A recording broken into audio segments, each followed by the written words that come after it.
ಶ್ರೀಗುರುಭ್ಯೋ ನಮಃ ಹರಿ ಓಂ.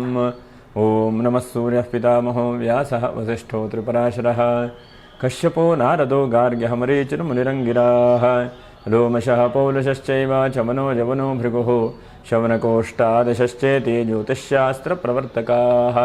ನಮೋ ಋಷಿಭ್ಯಃ ನಮೋ ಮಹದ್ಭ್ಯಃ. ಪ್ರಿಯ ವೀಕ್ಷಕರೇ, ಭಗವಂತ ಶುಭವನ್ನು ಉಂಟು ಮಾಡಲಿ. ಆತ್ಮೀಯರೇ, ಗುರುವಿನ ಪರಿವರ್ತನೆ ಅಥವಾ ಗುರುವಿನ ಸಂಚಾರ ಧನುರ್ರಾಶಿಯವರ ಮೇಲೆ ಹೇಗೆ ಏನು ಪ್ರಭಾವ ಬೀಳುತ್ತದೆ ಎಂಬಂತಹ ಎಲ್ಲ ವಿಷಯಗಳನ್ನು ಕೂಡ ನಾವು ತಿಳ್ಕೊಳ್ಳೋಣ.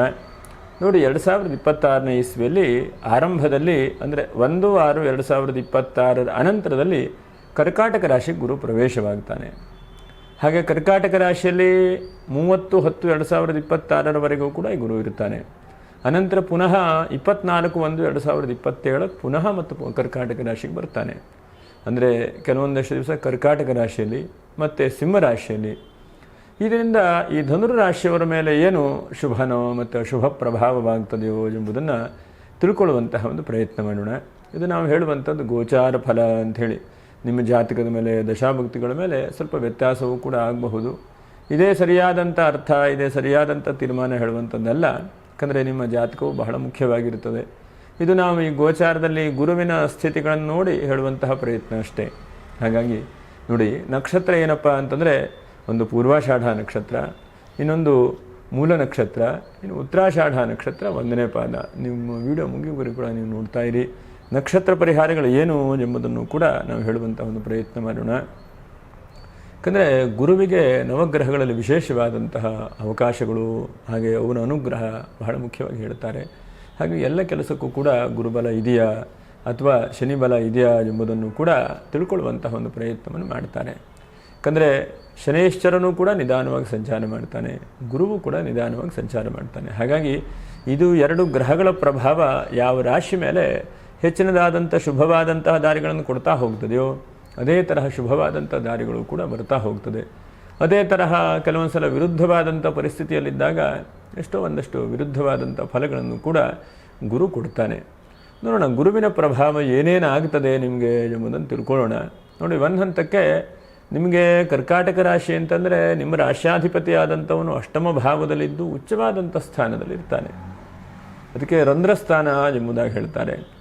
ಹಾಗೆ 30/10/2026 ಅನಂತದಲ್ಲಿ ನವಮ ಸ್ಥಾನಕ್ಕೆ, ಭಾಗ್ಯಸ್ಥಾನಕ್ಕೆ ಹೋಗ್ತಾನೆ.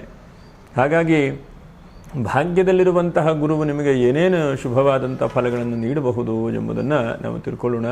ಯಾಕಂದರೆ ಈಗ ಏನಾಗಿದೆ ಧನುರಾಶಿಯವರಿಗೆ ಅಂತಂದರೆ, ಒಂದು ಹಂತಕ್ಕೆ ಎಲ್ಲ ರೀತಿಯಾದಂತಹ ಚಿಂತೆ, ಆತಂಕ, ವ್ಯವಸ್ಥೆಗಳು ಎಲ್ಲವೂ ಕೂಡ ಸರಿ ಇದ್ದರೂ ಕೂಡ ಯಾವುದೋ ಒಂದು ರೀತಿಯಾಗಿ ತುಂಬ ಲವಲವಿಕೆ ಆಗ್ತಾ ಇರುವಂಥದ್ದು, ತುಂಬ ಚಿಂತೆ ಆಗ್ತಾ ಇರುವಂಥದ್ದು, ಮತ್ತು ಮನಸ್ಸು ಬಹಳಷ್ಟು ರೀತಿಯಲ್ಲಿ ಡಿಪ್ರೆಷನ್ ಥರ ಆಗ್ತಾ ಇರುವಂಥದ್ದು, ಎಲ್ಲ ಉದ್ಯೋಗದ ಅವಕಾಶಗಳೆಲ್ಲ ಕಾಣ್ತಾ ಇದೆ, ಅಥವಾ ಹಣಕಾಸಿನ ವ್ಯವಸ್ಥೆಗಳೆಲ್ಲ ಕಾಣ್ತಾ ಇದೆ, ಅಥವಾ ನನಗೆ ಹೆಚ್ಚಿನದಾದಂಥ ಅಭಿವೃದ್ಧಿ ಆಗ್ತಾ ಇದೆ ಅಂಥೇಳಿ ಎಲ್ಲ ಕಾಣ್ತಾ ಇದೆ.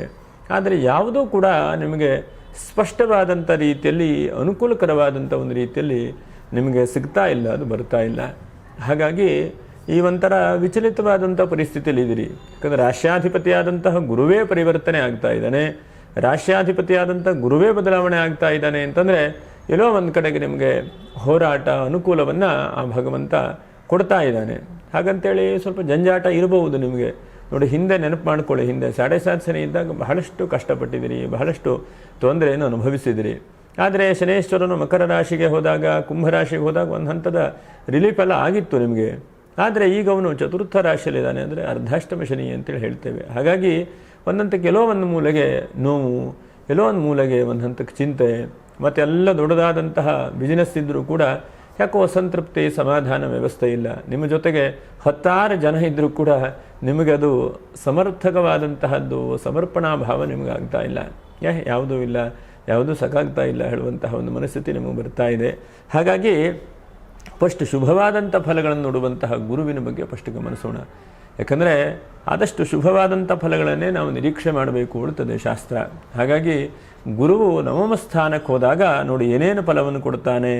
ಭಾಗ್ಯ, ಧರ್ಮ, ಪುಣ್ಯ, ವಿಶೇಷವಾಗಿ ಭಾಗ್ಯವನ್ನು ವೃದ್ಧಿ ಮಾಡ್ತಾನೆ. ಯಾವುದೋ ಒಂದು ಕೆಲಸ ಕಾರ್ಯ ಕೈ ಹಾಕಿದ್ರಿ, ಅದೆಲ್ಲ ತೊಂದರೆಯಾಗಿ ನಿಂತು ಹೋಗಿದೆ, ಅಂತಹ ಕೆಲಸ ಕಾರ್ಯಗಳು ಪುನಃ ಆರಂಭ ಆಗುವಾಗ ಗುರು ಮಾಡ್ತಾನೆ. ಹಾಗೆ ಧರ್ಮದ ಕೆಲಸವನ್ನು ಮಾಡ್ತಾನೆ. ಧರ್ಮ ಅಂತಂದರೆ ನಿಮಗೆ ಧರ್ಮದಿಂದ ಅರ್ಥ ಬರುತ್ತೆ. ಪ್ರಾಮಾಣಿಕವಾದಂಥ ಒಂದು ಹಣಕಾಸಿನ ವ್ಯಾಪಾರ ವ್ಯವಹಾರ, ಯಾರೋ ಒಬ್ಬರಿಗೆ ಹಿಂದೆ ಹಣಕಾಸನ್ನು ಕೊಟ್ಟಿದ್ದೀರಿ, ಅದು ಸರಿಯಾದ ಸಮಯಕ್ಕೆ ಬರ್ತಾ ಇರಲಿಲ್ಲ, ಅದು ಪುನಃ ಬರುವ ಹಾಗೆ ಗುರು ಮಾಡ್ತಾನೆ. ಹಾಗೆ ಪ್ರಭಾವ, ಬಹಳ ಮುಖ್ಯವಾಗಿ ನಿಮ್ಮ ಅಧಿಕಾರ ಇರಬಹುದು ಅಥವಾ ನಿಮ್ಮ ವ್ಯಕ್ತಿತ್ವ ಇರಬಹುದು.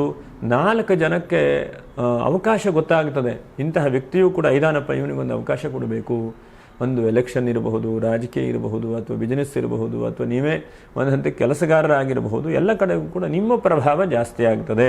ಅಂದರೆ ನಿಮ್ಮ ಹವ ಜಾಸ್ತಿ ಆಗ್ತದೆ, ಆಡೋ ಭಾಷೆಯಲ್ಲಿ ಹೇಳ್ತಾರಲ್ಲ ಹಾಗೆ ನಿಮ್ಮ ಪ್ರಭಾವ ಹೇಳುವಂಥದ್ದು ವ್ಯಕ್ತಿಗಳಿಗೆ ಗೊತ್ತಾಗುತ್ತೆ. ಪ್ರಚಾರವು ಕೂಡ ಬಹಳ ಮಟ್ಟಿಗೆ ಬರುತ್ತೆ ಎಂಬುದನ್ನು ಕೂಡ ಹೇಳಬಹುದು. ಹಾಗೆ ತಪಶ್ಚರ್ಯ ತಪಃ ಅಂತಂದರೆ ಸಂಸ್ಕೃತದಲ್ಲಿ ನಿರಂತರವಾಗಿ ಮಾಡೋದು ಹೇಳುವಂಥ ಅರ್ಥ. ನೀವು ಯಾವ ಕೆಲಸವನ್ನು ಮಾಡ್ತಾ ಇದ್ದೀರೋ ಅದನ್ನು ನಿರಂತರವಾಗಿ ಪುನಃ ಮಾಡ್ತಾ ಇರುವಂಥದ್ದು. ಇಷ್ಟು ದಿವಸ ಮಾಡ್ತಾ ಇದ್ದೀರಿ, ಇನ್ನೂ ಕೂಡ ಮರಳಿ ಯತ್ನ ಹೇಳುವಂತಹ ಒಂದು ಬಹಳ ಮುಖ್ಯವಾದಂಥ ಅವಕಾಶಗಳು ಕೂಡ ಆಗುತ್ತೆ. ಹಾಗೆ ಬಹಳ ಮುಖ್ಯವಾಗಿ ಚಿಂತೆಯೇತು ಗುರುವಿಂದ, ಅಂದರೆ ಗುರುವಿನಿಂದ ನಾವು ಚಿಂತನೆ ಮಾಡಬೇಕು. ಏನನ್ನ? ಒಂದನೇದಾಗಿ ಭಾಗ್ಯ ವೃದ್ಧಿ ಆಗುವಂತಹ ದಾರಿಯನ್ನು, ಅನೇಕ ರೀತಿಯಾದಂಥ ಭಾಗ್ಯ ಇರಬಹುದು. ಯಾಕಂದರೆ ಭಾಗ್ಯ ಅಂತಂದರೆ ನಮ್ಮಲ್ಲಿ ಭಾಗ್ಯಂ ಫಲತೆ ಸರ್ವತ್ರ ನಚ ವಿದ್ಯಾ ನ ಪೌರುಷಂ ಎಂಬುದಾಗಿ ಹೇಳಿದ್ದಾರೆ. ನಿಮಗೆ ಹೆಚ್ಚಿನದಾದಂತಹ ವಿದ್ಯೆ ಸ್ವಲ್ಪ ಕಡಿಮೆ ಇದ್ದರೂ ಕೂಡ ಪರವಾಗಿಲ್ಲ, ಅಥವಾ ಎಲ್ಲೋ ಒಂದು ಕಡೆಗೆ ಪೌರುಷ ಅಂತಂದರೆ ಮಾತುಗಾರಿಕೆ ಕಡಿಮೆ ಇದ್ದರೂ ಕೂಡ ಪರವಾಗಿಲ್ಲ. ಆ ಭಾಗ್ಯ ಹೇಳುವಂಥದ್ದು ಕರೆದುಕೊಂಡು ಹೋಗಿ ನಿಮ್ಮ ಸ್ಥಾನ ಕೂರಿಸ್ತದೆ. ಎಷ್ಟೋ ಸಲ ನೋಡಿ ಲಕ್ಕು ಅಂತ ನಾವು ಹೇಳ್ತಾ ಇರ್ತೇವೆ. ಆ ಲಕ್ ಯಾವುದಪ್ಪ ಅಂತಂದರೆ ಈ ಭಾಗ್ಯಾಧಿಪತಿ, ಭಾಗ್ಯಪ್ರದಾತನಿಗೆ ಲಕ್ಕು ಎಂಬುದಾಗಿ ಕರಿತೇವೆ. ಹಾಗಾಗಿ ಆ ಲಕ್ಕನ್ನು ಗುರು ಕೊಡ್ತಾನೆ ನಿಮಗೆ. ಹಾಗಾಗಿ ಗುರು ನಿಮ್ಮನ್ನು ಆಟೋಮೆಟಿಕ್ಕಾಗಿ, ನಿಮ್ಮನ್ನು ಪೌರುಷ ಇರದೇ ಇರಲಿ, ವಿದ್ಯೆ ಇರಲಿ ಬಿಡಲಿ ಪರವಾಗಿಲ್ಲ, ಆದರೆ ಆ ಜಾಗಕ್ಕೆ ನಿಮ್ಮನ್ನು ಕರೆದುಕೊಂಡು ಹೋಗ್ತಾರೆ. ಹೀಗೆ ಅಂತಂದರೆ ಈಗ ಹೂವಿಂದ ನಾರೂ ಕೂಡ ಭಗವಂತನ ಮುಡಿ ಸೇರಿದ ಹಾಗೆ ನಿಮ್ಮ ಜೊತೆಯಲ್ಲಿರುವಂಥವರು ಅಥವಾ ನಿಮ್ಮ ಮೇಲಧಿಕಾರಿಗಳು ಅಥವಾ ನಿಮ್ಮ ಬಗ್ಗೆ ಸದಾಕಾಲ ಒಳ್ಳೆಯದನ್ನು ಬಯಸುವಂಥ ವ್ಯಕ್ತಿಗಳು, ಇದು ಬಹಳ ಮುಖ್ಯವಾಗಿ ನಾವು ಗಮನಿಸಬೇಕು.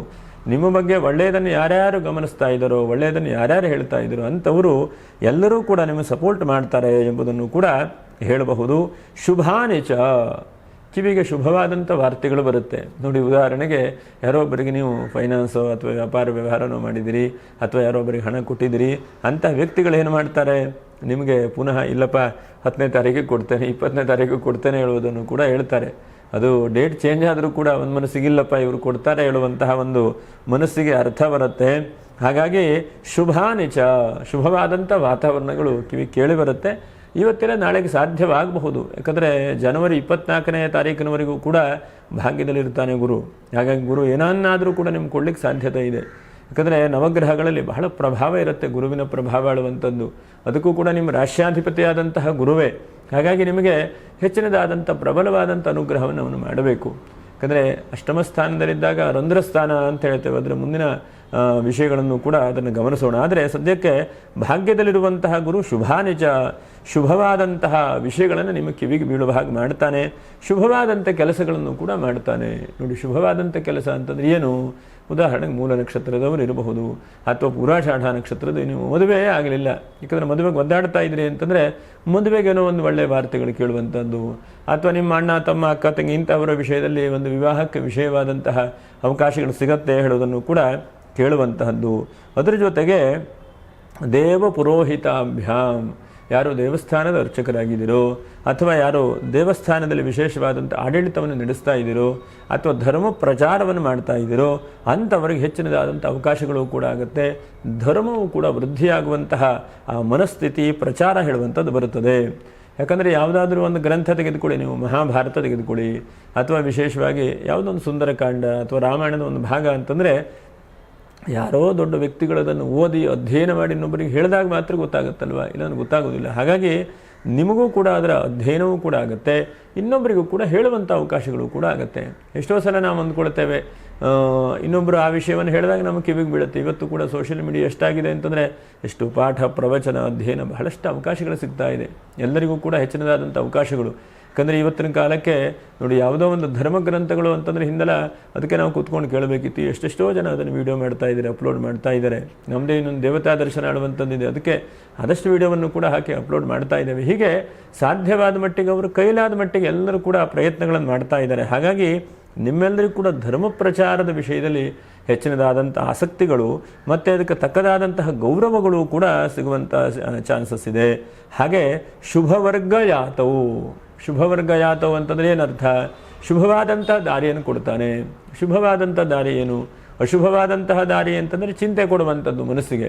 ಆದರೆ ಶುಭವಾದಂಥ ದಾರಿ ಅಂತಂದರೆ ಒಂದು ಇಂಟ್ರ್ಯೂಗೆ ಹೋಗುವಂಥದ್ದು, ಅಥವಾ ಒಂದು ಕೆಲಸ ತಪ್ಪು ಹೋಗಿದೆ ಅಂದರೆ ಆ ಕೆಲಸವನ್ನು ಪುನಃ ಅದಕ್ಕೆ ಅಧಿಕಾರಕ್ಕೆ ಕೂತ್ಕೊಳ್ಳುವಂಥದ್ದು, ಅಥವಾ ಯಾವುದೋ ಒಂದು ವ್ಯಕ್ತಿಗಳು ನಿಮಗೆ ಸಪೋರ್ಟ್ ಮಾಡಲಿಕ್ಕೆ ಹಿಂದ್ಗಡೆ ಬಂದರೂ ಕೂಡ ಆ ವ್ಯಕ್ತಿ ಪುನಃ ಸಪೋರ್ಟ್ ಮಾಡುವಂಥದ್ದು. ಮತ್ತು ನಿಮಗೆ ಸ್ವಲ್ಪ ಜಂಜಾಟ ಆಗಿದೆ, ನಿಮಗೆ ಸ್ವಲ್ಪ ಚಿಂತೆ ಆಗಿದೆ ಅಂತಂದರೆ ಪುನಃ ಆ ಕೆಲಸದ ಕಡೆಗೆ ಪ್ರಯತ್ನ ಮಾಡುವಂಥದ್ದು. ಹೀಗೆ ಇಂತಹ ಅವಕಾಶಗಳನ್ನು ಕೂಡ ಗುರು ಕೊಡುತ್ತಾನೆ. ಅದರ ಜೊತೆಗೆ ಸಮುಪೈತಿ ಭಾಗ್ಯಂ. ಸಮುಪೈತಿ ಅಂತಂದರೆ ಒಟ್ಟಿಗೆ ಸೇರಿಸ್ತಾನೆ. ಈ ನೋಡಿ, ಎಷ್ಟೋ ಸಲ ಅಣ್ಣ ತಮ್ಮನಿಗೆ ಆಗಲ್ಲ, ಕಿರಿಕಿರಿ ಆಗುತ್ತೆ, ಯಾವುದೋ ವ್ಯಾಜ್ಯ, ಯಾವುದೋ ಭೂಮಿಯ ಕಿರಿಕಿರಿ, ಇಂತಹ ಒಂದು ಪರಿಸ್ಥಿತಿ ಇದ್ದರೆ ಎಲ್ಲರನ್ನೂ ಗುರು ಒಟ್ಟಿಗೆ ಸೇರಿಸ್ತಾನೆ. ನೀವು ಭಾಗ್ಯ ಬರಬೇಕೆ ಅಂತಂದ್ರೇನು?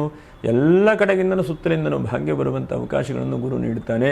ಹಾಗೆ ಬಿಸ್ನೆಸ್ ಮಾಡ್ತಾ ಇರುವಂಥವರಿಗೆ, ಉದಾಹರಣೆಗೆ ಹೋಟೆಲು, ಅದರ ಜೊತೆಗೆ ವಿಶೇಷವಾಗಿ ಸಣ್ಣ ಮಕ್ಕಳ ಆಟಿಕೆ ಸಾಮಗ್ರಿಗಳನ್ನು ವ್ಯವಹಾರ ಮಾಡೋರು, ಮತ್ತು ಸಂಗೀತದ ಸಂಬಂಧವಾದಂಥ ವ್ಯವಹಾರ ಮಾಡುವಂಥ ವ್ಯಕ್ತಿಗಳಿಗೆ ಎಲ್ಲರಿಗೂ ಕೂಡ ಅನುಕೂಲಕರವಾದಂಥ ಅವಕಾಶಗಳನ್ನು, ಮತ್ತು ಯಾರು ಧಾರ್ಮಿಕ ಶ್ರದ್ಧೆ ಇಲ್ಲವೋ ಅಂಥವರಿಗೂ ಕೂಡ ಧರ್ಮಶ್ರದ್ಧೆ ಬರುವ ಹಾಗೆ ಭಗವಂತನು ಉಂಟು ಮಾಡ್ತಾನೆ. ಮತ್ತು ಸುಖವಂತರು ಅಂತಂದರೆ ನಿಮಗೆ ಮನುಷ್ಯನಿಗೆ ಬೇಕಾದಂತಹದ್ದು, ಉದಾಹರಣೆಗೆ ಒಂದು ಮನೆ ಕಟ್ಟಿಸ್ಬೇಕು ಅಂತಹ ಅವಕಾಶಗಳಾಗುವಂಥದ್ದು, ಅಥವಾ ಯಾವುದೊಂದು ಸೈಟ್ ತೆಗೆದುಕೊಳ್ಬೇಕು ಅದಕ್ಕೆ ಮುಂದೆ ಹೋಗುವಂಥದ್ದು, ಬ್ಯಾಂಕ್ ಲೋನ್ ಆಗಬೇಕು ಅದಕ್ಕೆ ಹೋಗುವಂಥದ್ದು. ಹೀಗೆ ಸರಿಯಾದಂತಹ ದಾರಿಯಲ್ಲಿ ಭಗವಂತ ಕರ್ಕೊಂಡು ಹೋಗ್ತಾನೆ. ಮತ್ತು ವ್ಯಾಕರಣ, ತರ್ಕ, ಕಾನೂನು, ಪ್ರಾಚೀನ ಶಾಸ್ತ್ರಗಳಲ್ಲಿ ಪಂಡಿತನಾಗುವಂಥದ್ದು, ಮತ್ತು ಔದಾರ್ಯ, ಇನ್ನೊಬ್ಬರಿಗೆ ಬಹಳಷ್ಟು ಸಪೋರ್ಟನ್ನು, ಅದಕ್ಕೆ ಹಿಂದೆ ಹೇಳಿದೆ ಪಾಠ ಪ್ರವಚನ ಮಾಡಲಿಕ್ಕೆ ಹೆಚ್ಚಿನದಾದಂಥ ಅವಕಾಶಗಳು. ಅದ್ರ ಜೊತೆಗೆ ನೈಪುಣ್ಯತೆ ಅಂತಂದರೆ ನಿಮಗೆ ಏನೋ ಒಂದು ಓದ್ತಾ ಇದ್ದೀರಿ, ಅದರಲ್ಲಿ ತುಂಬ ವಿಶೇಷವಾದಂಥ ಜ್ಞಾನ, ಅಗಾಧವಾದಂಥ ಜ್ಞಾನ ಬರುತ್ತೆ. ಅದರ ಜೊತೆಗೆ ಉತ್ತರೋತ್ತರ ಅಭಿವೃದ್ಧಿಯನ್ನು ಮಾಡುವಂತಹ ಗುರು ಆಗ್ತಾನೆ. ಉತ್ತರೋತ್ತರ ಅಂತಂದರೆ ಉದಾಹರಣೆಗೆ ಒಂದು ದಿವಸ ಬಿಸ್ನೆಸ್ ಆಯಿತು ಅಂಗಡಿಯಲ್ಲಿ, 2 ದಿವಸ ಬಿಸ್ನೆಸ್ ಆಯಿತು, 3-4ನೇ ದಿವಸ ಇಲ್ಲ ಅಂತ ಆಗೋದಿಲ್ಲ. ಅದು ಪುನಃ ಆಗುವಂತಹ ಮಟ್ಟಿಗೆ ಭಗವಂತನು ಅಭ್ಯುದಯಕ್ಕೆ ನಿಮ್ಮನ್ನು ಕರ್ಕೊಂಡು ಹೋಗ್ತಾನೆ. ಇದು ಬಹಳ ಮುಖ್ಯವಾಗಿ ಹೇಳ್ತದೆ ಶಾಸ್ತ್ರ. ಅಭ್ಯುದಯ ಅಂತಂದ್ರೇನು? ನಿಮ್ಮನ್ನು ಮೇಲ್ಮಟ್ಟದ ದಾರಿಗೆ ಕರ್ಕೊಂಡು ಹೋಗುವಂಥ ಅವಕಾಶಗಳನ್ನು ಕೂಡ ಗುರು ನೀಡ್ತಾನೆ. ಇದು ಬಹಳ ಮುಖ್ಯವಾದಂಥದ್ದು. ಹಾಗೆ ಅದರ ಜೊತೆಗೆ ಸೌಮ್ಯೇ ಧರ್ಮಸ್ಥಿತೆ ಸ್ಯಾದ್ ಗುರುಹು ಎಂಬುದಾಗಿ ಹೇಳ್ತಾರೆ. ಇನ್ನೊಂದು ಕಡೆಗೆ ನೋಡಿ, ಸರ್ವೇಶ್ವರಾಣಾಂ ಪ್ರಸಾದ. ಅರ್ಥ ಏನು? ನಿಮಗೆ ಆಧಿಪತ್ಯ ಸಿಗ್ತದೆ. ಎಲ್ಲೋ ಒಂದು ಕಡೆಗೆ ಕೆಲಸ ಮಾಡ್ತಾ ಇದ್ರೆ ಮೇಲಿನ ಒಂದು ಅಧಿಕಾರ, ಅಂತಸ್ತು ಸಿಗುವಂಥದ್ದು, ಅಥವಾ ಏನೋ ನಿಮಗೆ ಉತ್ತಮವಾದಂಥ ಹುದ್ದೆ ಸಿಗುವಂಥದ್ದು, ಅಥವಾ ಯಾವುದೋ ಒಂದು ಕನಸಿರುತ್ತೆ ನಿಮಗೆ, ನಾನು ನನ್ನ ಜೀವನದಲ್ಲಿ ಈ ಕೆಲಸವನ್ನು ಮಾಡಬೇಕು, ಅಥವಾ ಇಂತಹ ಒಂದು ಉದ್ಯೋಗವನ್ನು ಮಾಡಬೇಕು, ಅಥವಾ ಇಂಥವರಿಗೆ ನಾನು ಸಪೋರ್ಟ್ ಮಾಡಬೇಕು, ಇಂತಹ ಒಂದು ಪರಿಸ್ಥಿತಿ ಇದ್ದಾಗ ಅದಕ್ಕೆ ಸಪೋರ್ಟ್ ಮಾಡ್ತಾನೆ ಗುರು. ಎಷ್ಟೋ ಸಲ ಸಪೋರ್ಟೇ ಇರೋದಿಲ್ಲ ಅಂತ ಇದ್ಕೊಳ್ಳಿ, ಎಲ್ಲದಕ್ಕೂ ಸಪೋರ್ಟ್ ಇರೋದಿಲ್ಲ. ನಾವು ಸಪೋರ್ಟ್ ಇರುತ್ತೆ ಅಂದ್ಕೊಳ್ತೇವೆ, ಜನರಿಂದಿರಬಹುದು, ನಮ್ಮವರಿಂದಿರಬಹುದು, ಎಲ್ಲ ಸಪೋರ್ಟ್ ಕಡಿಮೆ ಆಗುತ್ತೆ. ಎಷ್ಟೋ ಸಲ ಮರೆ ಆಗಿ ಹೋಗುತ್ತೆ ಆ ಸಪೋರ್ಟ್. ಆದರೆ ಇಂತಹ ಒಂದು ಭಾಗ್ಯದಲ್ಲಿರುವಂತಹ ಗುರು ನಿಮಗೂ ಕೂಡ ಉದಾರ್ಯವಾದಂಥ ಮನಸ್ಸನ್ನು ಕೊಟ್ಟು, ಜನರನ್ನು ಸಪೋರ್ಟ್ ಕೊಟ್ಟು, ನಿಮ್ಗೆ ಉತ್ತರೋತ್ತರ ಅಭಿವೃದ್ಧಿ ಆಗುವಂತಹ ಅವಕಾಶಗಳನ್ನು ಗುರು ನೀಡುತ್ತಾನೆ. ಹಾಗೆ ಅದರ ಜೊತೆಗೆ ಇನ್ನೊಂದು ಬಹಳ ಮುಖ್ಯವಾಗಿ ನಾವು ಗಮನಿಸಬೇಕು ನೋಡಿ, ಅಷ್ಟಮ ಭಾವಕ್ಕೆ ಗುರು 1/6/2026 ಪ್ರಯಾಣ ಮಾಡ್ತಾನೆ. ಅಷ್ಟಮ ಭಾವ, ಅಷ್ಟಮ ಸ್ಥಾನಕ್ಕೆ ರಂಧ್ರಸ್ಥಾನ ಅಂತ ಹೇಳ್ತೇವೆ. ರಂಧ್ರಸ್ಥಾನದಲ್ಲಿರುವಂತಹ ಗುರು ಏನೇನು ಪ್ರಭಾವ ಕೊಡಬಹುದು? ಯಾಕಂದರೆ ನಿಮಗೆ ಒಂದು ಹಂತಕ್ಕೆ ಅಷ್ಟಮ, ಆದರೆ ಉಚ್ಚನಾದಂತಹ ಗುರು ಅದು ಒಂಥರ ವಿಚಿತ್ರವಾದಂಥ ಫಲವು ಒಬ್ಬರಿಗೆ ಒಂದೊಂಥರ ಆಗಬಹುದು. ಯಾಕಂದರೆ ಹಿಂದೆ ನಾವು ಒಂದ್ಸಲ ಗಮನಿಸಿದಾಗ ಬಹಳಷ್ಟು ಜನಕ್ಕೆ ನಾವು ಹೇಳಿದಂತಹ ಫಲವು ವಿರುದ್ಧವಾದದ್ದನ್ನು ಕೂಡ ಗಮನಿಸಿದ್ದೇವೆ. ಹಾಗಾಗಿ ಉಚ್ಚನಾದಂತಹ ಗುರುವು ಎಷ್ಟೋ ಜನಕ್ಕೆ ಬಹಳ ಮೇಲ್ಮಟ್ಟದ ಅವಕಾಶಗಳನ್ನು ಕೂಡ ಕೊಟ್ಟಿದ್ದಾನೆ. ಉದಾಹರಣೆಗೆ ಕೆಲಸ ಇಲ್ಲದೆ ಇದ್ದವರು ದಿಢೀರ್ನೆ ಯಾವುದೋ ಒಂದು ಕೆಲಸ ಬರುವಂಥದ್ದು, ತೀರ್ಥಕ್ಷೇತ್ರಗಳನ್ನು ಯಾತ್ರೆ ಮಾಡುವಂಥದ್ದು, ಅಥವಾ ನಿಮಗೆ ಇದ್ದಕ್ಕಿದ್ದ ಹಾಗೆ ಯಾವುದೋ ಧರ್ಮದ ಕೆಲಸಕ್ಕೆ ಪ್ರವೃತ್ತಿ ಮಾಡುವಂಥದ್ದು, ಅಥವಾ ನಿಮ್ಮ ಮನಸ್ಸು ಆಧ್ಯಾತ್ಮಿಕವಾದಂಥ ಕಡೆಗೆ ನಡೆಯುವಂತಹ, ಹೀಗೆ ಬಹಳಷ್ಟು ಬದಲಾವಣೆಗಳನ್ನು ಕೊಡ್ತಾನೆ. ಹಾಗಾಗಿ 1/6/2026 ಗುರು ಕರ್ಕರಾಶಿಗೆ ಹೋದಾಗ 100% ಬದಲಾವಣೆಯನ್ನು ಕೊಡ್ತಾನೆ. ಅದು ನಿಮ್ಮ ವೈಯಕ್ತಿಕವಾದಂಥ ವಿಷಯಕ್ಕೆ ಸ್ವಲ್ಪ ಹಿಂದೆ ಮುಂದೆ ಆಗಬಹುದು. ಆದರೂ ಕೂಡ ಪೂರ್ವಂ ಆಯುಃ ಪರೀಕ್ಷಯತ ಪಶ್ಚಾತ್ ಜಾತಕ ಚಿಂತನಂ ಆಯುರ್ಹೀನಸ್ಯ ಪುರುಷಸ್ಯ ಲಕ್ಷಣೈ ಕಿಂ ಪ್ರಯೋಜನಂ ಎಂಬುದಾಗಿ ಹೇಳ್ತಾರೆ. ಹಾಗಾಗಿ ಒಂದನೇದಾಗಿ ನಿಮ್ಮ ಆಯುಷ್ಯದ ಬಗ್ಗೆ ಚಿಂತನೆ ಮಾಡಬೇಕು. ನಿಮ್ಮ ಆಯುಷ್ಯ ವೃದ್ಧಿಯಾಗಲಿ ಅಂಥೇಳಿ ಅಷ್ಟಮಕ್ಕೆ ಗುರು ಹೋದಾಗ ನಾವು ಬೇಡಿಕೊಳ್ಳಬೇಕಂತೆ. ಹಾಗಾಗಿ ನಾವೆಲ್ಲರೂ ಕೂಡ ಎಲ್ಲರ ಆಯುಷ್ಯವೂ ಕೂಡ ವೃದ್ಧಿಯಾಗಲಿ ಅಂಥೇಳಿ ಆ ಗುರುಗಳಲ್ಲಿ ಬೇಡಿಕೊಳ್ಳೋಣ.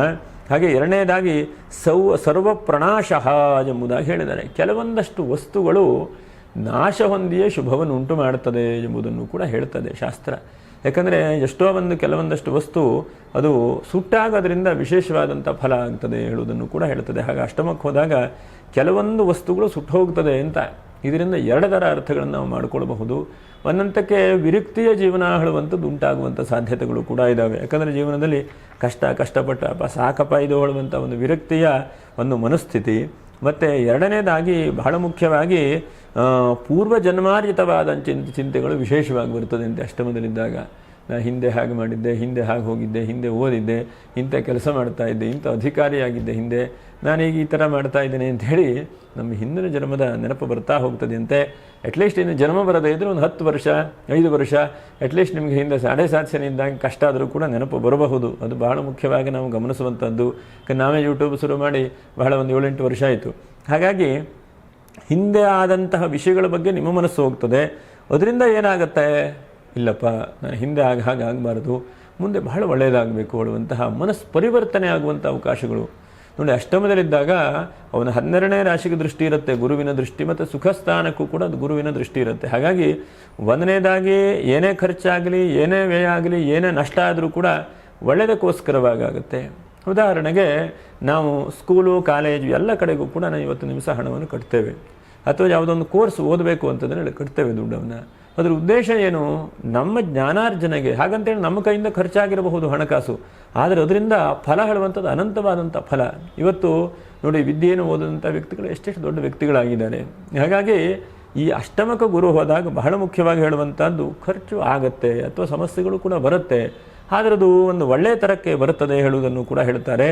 ಅದರ ಜೊತೆಗೆ ಹಿಂದೆ ಅಣ್ಣ ತಮ್ಮ ಅಕ್ಕ ತಂಗಿ ಹೀಗೆ ಯಾವುದೋ ಒಂದು ಪ್ರಾಪರ್ಟಿ ಭೂಮಿಯಲ್ಲಿ ಬರಬೇಕಾದಂಥ ಆಸ್ತಿಪಾಸ್ತಿಗಳು ಬರುತ್ತದೆ. ಮತ್ತು ನಿಮ್ಮ ಆಪಾದನೆಗಳು, ನಿಮ್ಮ ಮೇಲೆ ಯಾರೋ ಒಂದು ಗೂಬೆ ಕೂರಿಸಿರ್ತಾರೆ, ಅಥವಾ ನಿಮ್ಮ ಮೇಲೆ ಹಾಗೆ ಹೀಗೆ ಹೇಳುವುದನ್ನು ಹೇಳಿರ್ತಾರೆ, ಅಥವಾ ಏನೋ ಒಂದು ಸಮಸ್ಯೆಗಳನ್ನು ಆಪಾದನೆ ಮಾಡಿರ್ತಾರೆ. ಅಂತಹ ಸಮಸ್ಯೆಗಳನ್ನು ಕೂಡ ಗುರು ಅದರಿಂದ ಹೊರಗಡೆ ಬರುವಂತಹ ದಾರಿಗಳನ್ನು ಕೂಡ ಕೊಡ್ತಾನೆ. ಮತ್ತು ಸತ್ತವರ ಸಂಪತ್ತು ಅರ್ಥ ಏನಂತಂದರೆ, ನಿಮ್ಮ ಹಿಂದೆ ಆನ್ಸಿಸ್ಟರ್ ಪ್ರಾಪರ್ಟಿ ಏನಿದೆಯೋ, ತಂದೆ ಅಜ್ಜ ಮುತ್ತಜ್ಜನ ಪ್ರಾಪರ್ಟಿ ಏನಿದೆಯೋ ಅದು ಬಗೆಹರಿದಿಲ್ಲ ಅಂತಾದರೆ ಅದು ಮುಂದೆ ಬರುವಂಥ ಸಾಧ್ಯತೆಗಳು. ಮತ್ತು ಆಶ್ರಮ, ಪಾಠಶಾಲೆ ಮೊದಲಾದಂತಹ ಒಂದು ಕೆಲಸದಲ್ಲಿ, ಗೋಶಾಲೆ ಮೊದಲಾದಂಥ ಒಂದು ಕೆಲಸದಲ್ಲಿ ಹೋಗಿ ಕೆಲಸ ಮಾಡುವಂಥ ಯೋಗ. ಯಾಕಂದರೆ ಇದರ ಸೇವೆ ಮಾಡುವಂಥದ್ದೇ. ಯಾಕಂದರೆ ಗೋ ಸೇವೆ ಇರಬಹುದು, ಅಥವಾ ಗುರುಗಳ ಸೇವೆ ಇರಬಹುದು, ಅಥವಾ ಒಂದು ಮಹಾತ್ಮರ ದರ್ಶನ ಇರುವಂಥದ್ದು. ಇದನ್ನೆಲ್ಲ ನಿಮಗೆ ಹೆಚ್ಚಿನದಾದಂಥ ಅವಕಾಶಗಳನ್ನು ಕೂಡ ಗುರು ಕೊಡ್ತಾನೆ. ಅದರ ಜೊತೆಗೆ ಬಹಳ ಮುಖ್ಯವಾಗಿ ನೋಡಿ, ಮರಣ ಪ್ರದೇಶ ನೋಡಿ, ಎಷ್ಟೋ ಸಲ ಈ ತಂದೆಯವರು, ಬೇರೆಯವರು, ಹಿರಿಯವರು ಹೋದಂಥ ಸಮಾಧಿಗಳನ್ನೆಲ್ಲ ನಿರ್ಮಾಣ ಮಾಡಬೇಕು ಅನ್ನುವಂಥ ಕನಸಿರುತ್ತೆ, ಬಹಳಷ್ಟು ಜನಕ್ಕಿರುತ್ತೆ. ಅವರವರ ಜಾತಿ ಧರ್ಮದ ಪ್ರಕಾರವಾಗಿ ಬೇರೆ ಬೇರೆ ರೀತಿಯಾಗಿ ಮಾಡ್ತಾರೆ. ನಮ್ಮನ್ನು ಬ್ರಾಹ್ಮಣರಲ್ಲಿ ಅದನ್ನು ದಹನ ಮಾಡ್ತಾರೆ, ಈಗ ಒಂದೊಂದು ವರ್ಗದಲ್ಲಿ ಬೇರೆ ಬೇರೆ ಥರ ಮಾಡ್ತಾರೆ. ಆದರೆ ಕೆಲವೊಂದಷ್ಟು ಜನ ಅದಕ್ಕೆ ಸಮಾಧಿಯನ್ನು ಕಟ್ಟುವಂಥದ್ದು, ಅಥವಾ ಸಮಾಧಿಗೆ ಪೂಜೆ ಮಾಡುವಂಥದ್ದು, ಅಥವಾ ಏನೋ ದುಃಖ ಆದಾಗ ತಂದೆಯವರ ಸಮಾಧಿ ಹತ್ರ, ತಾಯಿಯವರ ಸಮಾಧಿ ಹತ್ರ, ಬೇರೆಯವರ ಸಮಾಧಿ ಹತ್ರ ಹೋಗಿ ಹೇಳಿಕೊಳ್ಳುವಂತಹ ಅಂತಹದ್ದನ್ನು ನಾವು ನೋಡ್ತೇವೆ ಜಗತ್ತಿನಲ್ಲಿ. ಹಾಗಾಗಿ ಅಂತಹ ಒಂದು ಪ್ರದೇಶದ ಕಡೆಗೆ ಮನಸ್ಸು ಜಾಸ್ತಿ ಹೋಗುತ್ತೆ.